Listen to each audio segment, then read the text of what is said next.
Hello everyone, my name is Candyce Beach. Today I'm going to be demonstrating sheep handling for a competition, a practice that you've likely never heard of before. Showing a sheep in front of a judge is a really interesting topic, but you would not have heard of it unless you're interested in large domestic animals like I was. It's entertaining, and even if you're not an animal person, the process is quite interesting to learn about. When I was at UMass Amherst, I was in an elective class where I had to pseudo-adopt a yearling sheep. I named her, bathed her, and we became friends. It's an experience that I cherish, and I wouldn't trade it for anything in the world. I'd like to share that experience with you all today by teaching you what I learned.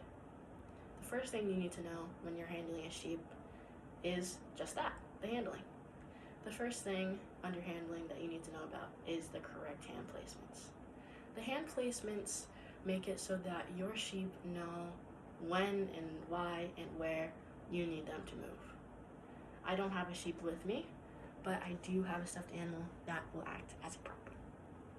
So when you're handling your sheep, you're going to have two hands on them. One is going to be under their jaw. It's going to be a little further back from the nose, but not too close so that your hand is gripping their neck. Your second hand is going to be cupping them behind the head, where one thumb is behind their ear and your index finger is behind the other. This is so you can apply pressure. The pressure motivates them to move forward. One thing that I was worried about when I first started was hurting the sheep. Trust me, these girls are 200 plus pounds. You will not be hurting them. You have to force them to move along, which was a learning curve in the beginning for me, but it's something you will get used to. The second thing you need to know is your sheep's body language. Your sheep is a prey animal. Because of this, they have eyes on the side of their head. This peripheral vision is about 320 degrees, but it doesn't give them complete vision. If you stand in the back of your sheep, it will trigger their fight or flight. This will cause them to run away, and that can be dangerous for you, the other sheep, and the other handlers, because when one sheep runs, they all run. What you're going to want to do is, instead of approaching your sheep directly from the back, which will trigger their fight or flight, you're going to want to approach them from a 60-degree angle from the back. You're going to want to do this slowly, walking towards them slowly, and doing this will not startle them. This is the safest way to approach your sheep. When you get acquainted with your sheep, you can approach them differently, but for the most part, you're going to want to approach them at the 60-degree angle. Now, we talked a lot about handling the sheep directly, but a huge part of the showing is actually the competition itself. You're going to need to impress the judge. To do so, you need excellent eye contact. When I say excellent, it needs to be intense and unending. The judge expects you to look at them the entire time of the showing. There's no exceptions unless you are helping a competitor move their sheep along.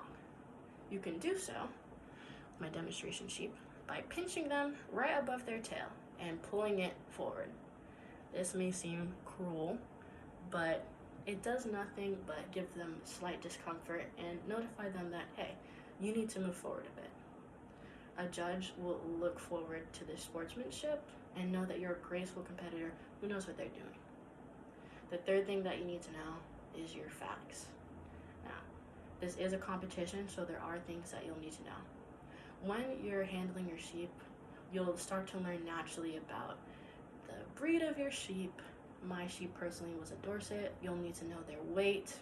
You'll need to know some simple facts like their gestation period or what their market weight is.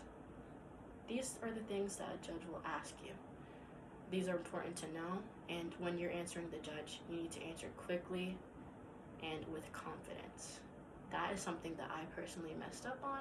I was not confident enough in my answer, and that did dock me some points. Those are all of the things you need to know for your sheep and for being in front of the judge to impress the judge. Sheep showing is an amazing sport that a lot of clubs participate in. Universities, 4-H clubs, county fairs. It's something that is around, but most people aren't aware of it. Thank you for listening, and have a great day.